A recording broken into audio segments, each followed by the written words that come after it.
Previously on SkeleTalk. Now, our next question is from the reliably creative Mimi Rogers, who asks... hold on. Whiplash, where's the question? I don't think you're going to like it, Skeletor. It's going to make you angry. No, don't be silly, Whiplash. I want to see it. Okay. Right, Mimi asks, what is favourite movie? Right, fuck it. That's it. I quit. Right, Whiplash, the show's all yours. Good luck with it. See ya. Oh no. Hello. I'm called Whiplash because of my tail. My master, Lord Skeletor, has gone AWOL, and I've been left holding the baby. I don't even know what that means. Anyway, for the time being, this is WHIPCHATTER, a show where I have to pay assiduous attention to any questions you might have and respond with pretentious words I don't even understand. I've already used two. Please don't tell anyone about the show. I'm terrified of mild popularity. Beastman is helping me behind the scenes because I can't be in 3 places at one time. Whiplash! Oh, hello, spirit of me and spirit of me. You can be three times in one place. I know I can be 3 times in one place, spirit of me and spirit of me. But thanks for reminding everyone. You can go back inside me now. Yes, Whiplash. Right, let's see what questions you've been asking this week. The fly attractor asks if it's normal for my species to have a fang growing out of our noses. No, my confusing nose fang is unique, and it makes no sense. I am very proud of it. Thank you for noticing. Fly also has a message for Skeletiny. Lord Skeletiny! Lord Skeletiny! What do you want, big lizard? Fly wants to revoke your power of attorney privileges. Well, it's not as easy as that. I was appointed for a reason. Fly, your ability to revoke this agreement is contingent on having sufficient mental capacity to make that decision. The fact that you have been drinking cough medicine for 2 weeks will not support your argument, nor will your initial choice to relinquish control of your personal affairs, leaving this to a 2-inch plastic skull man sellotaped to a couple of cocktail sticks. However, I will pass on your concerns to your care coordinator. Thanks, Fly. Andrew asks how I feel about toys and suggests that there should be a tiny version of me to co-host. I like some toys, but I can't be trusted not to chew plastic things with my nose fang, so Skeletor only allows me to have soft toys. At the moment, I'm trying to collect pound puppies, but I'm finding it quite difficult because Skeletor doesn't pay me at all. Maybe I should start a GoFundMe. As for having a small version of myself, I would like this very much, but I'm not sure the audience would have the patience to tolerate a tiny Whiplash, a spirit of tiny Whiplash, and a spirit of tiny Whiplash. However, Monkey Boy tells me that if he can find a reasonably priced Mega Construx Whiplash, this madness will definitely be happening. Thanks. Jason Raphael Murdoch asks if Skeletor's armor would look good on Faker. I'm not sure about purple armor on Faker, but this version of Faker by Mondo looks pretty cool. Your version would look like this. I'm not sure if that's any good or not. What do you think? Thanks, Jason. Paul Wilson asks if I could look through Skeletor's internet history. Yes, I'm definitely stupid enough to reveal this confidential information. Hold on. Okay, here's a screenshot of Skeletor's recent search history. You might need to pause the video to read it all. Thanks, Paul. Retro Toy Guy Sai has a couple of questions relating to the Mobile Armored Strike Command. Number 1, which mask vehicle would you use to take your soiled underpants to the laundrette? I think piranha would be sufficient for this. Question 2. Which mask would you use to remove an embarrassing stain from your favourite pair of jeans? Well, I can't wear jeans on account of my massive fucking tail. But hypothetically speaking, I would use Lester Sludge's mudslinger mask to disguise the stain before chucking them into piranha and taking another trip to the laundrette. Thanks, Simon.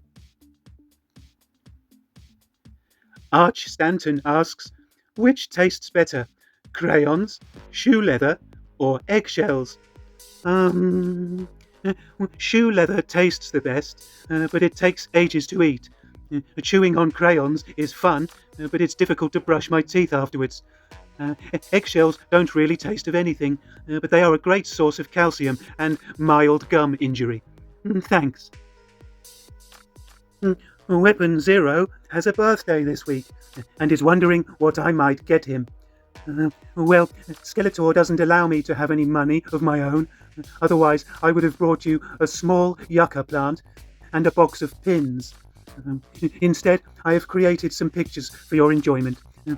Here is an octopus in a tree, and a snake holding a box of moth repellent, and a fridge full of crowns. Happy birthday. Stephen Alexander is pleased that references to REM continue to be a tedious annoyance on the show, expressing satisfaction that his plan came to fruition. Yes, thank you, Stephen. The trend you encouraged certainly was proving to be consistently irritating to Lord Skeletor, but I'm okay with it. I like REM, and I don't find their music to be at all nauseating. Thanks, Stephen. Alex James has been wondering if Eternia has any humanoid orcas that could be recruited as minions for the Snake Mountain gang. Well, there are a few partially mutated members of the dolphin family that have minion potential.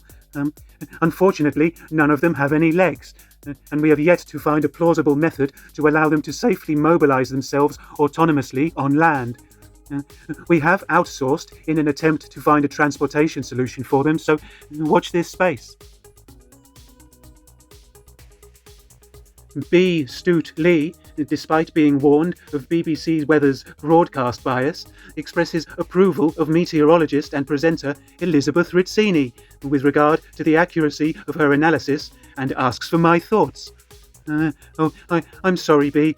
I will have to take your word for it. Because I'm a lizard and am sensitive to weather conditions, I've never felt the need to watch a weather forecast. All I can offer by way of opinion is this photo of a swimming pool full of chairs, or perhaps this photo of a swimming pool full of wet chairs. Thanks, B. Thompson Hereford Farm asks, oh, hold on. Skeletiny, the farm is asking if you'd like to receive some cows to look after. How many cows are we talking? It hasn't been specified. How big are the cows? It hasn't been specified. Well, if they are very small, I would like 2 of them. How small are you thinking? Use your common sense, Whiplash. I'm only 2 inches tall. I must be able to look them in the eyes and kiss them on their noses. Okay. Hello, farm. Skeletiny is interested in your proposal, but we're going to need the approximate dimensions of the cows, particularly their height. If you could measure them to within 1/8 of an inch, that would be helpful. Thanks. K-Dog wants to know what is my favourite butterfly to be baked into a soufflé, and which would be the best garnish when eating them outright. That sounds rude. The best butterflies to soufflé are cabbage whites, as colourful butterflies never seem to work with this excruciatingly boring French dish. When eaten separately, butterflies often work well with a garnish of nasturtium flowers, or sherbet-filled flying saucers. K-Dog also wonders if Skeletor prefers Clydesdale horses or Shetland ponies. Lord Skeletor prefers large horse breeds because their height makes it easier to wash their dirty willies. Thanks. Stephen Gray wants to know why humans store their ink in biros and thinks there must be more suitable containers for this. Yes, this is a strange ink storage solution. And I suppose it does standardize one serving of ink, but it does seem like a wasteful plastic to ink ratio. You would assume that bulk inks should be stored in woolen bags, but I don't claim to be an expert on the subject. Thanks, Stephen. Yet another Stephen, a General Stephen Jones of our expansion division, kills the mood with a concerning update on his current health and asks for suggestions of who he might haunt in the event that he doesn't make it. Oh. Well, General, we are all very sorry to learn of your current predicament, and everyone sends their love and best wishes for a swift recovery. However, if you decide to give up like a sissy, you would be very welcome to hang out with the spirits of me. Alternatively, we could use a conscientious ghost to act as a haunting deterrent around the perimeter of Field Office Number 3 to keep the cats away from the flower beds. But there are other solutions, and we would prefer you to get well soon. Hang in there, General. Finally this week, Mike Ciccone asks which celebrity I would look to for advice, and what would I ask them? Well, first I think I would ask Bryce Dallas Howard and Jessica Chastain what on earth is going on with them, and if either of them know which one they actually are. And then I would ask Anna Kendrick to tell me at what point a medium-sized egg is big enough to be considered a large egg. It realistically makes no difference when baking a small cake. Thanks, Mike.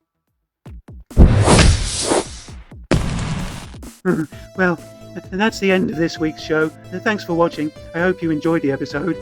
Did I do okay? Maybe you could leave me a thumbs up and a comment. And I'll be back next time with more of your questions. Okay, I'm going to lay in the sun. See you soon. Penis!